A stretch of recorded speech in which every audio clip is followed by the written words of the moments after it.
এবং বাংলাদেশ স্বাধীনতা দিবস উপলক্ষে 5ই আগস্ট নতুন বাংলাদেশ স্বাধীনতা দিবস উপলক্ষে দোয়া মাহফিল আমাদের যে ছাত্ররা এবং সাধারণ যে মানুষগুলো শহীদ হয়েছে তাদের জন্য মোনাজাত করে দোয়া মাহফিল করা হয়েছে এবং সামান্য পরিমাণ খাওয়া আছে।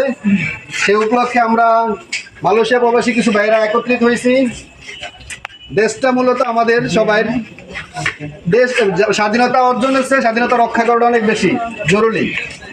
সো আমরা দেশটা স্বাধীন করেছে আমাদের ছাত্র ভাইয়েরা, আমাদের সাধারণ জনগণ, এবং দেশটা রক্ষা করতে আমরা রেমিডেন্স যোদ্ধারা কঠিন একটা ভূমিকা রাখবো। এটা আমরা আগেও বলে আসছি, এখনো বলছি। এই সম্পর্কে আমাদের সামান্য পরিমাণ বক্তব্য রাখবেন এমিতি গ্লোবালের কর্ণধার মারুফ শিকদার।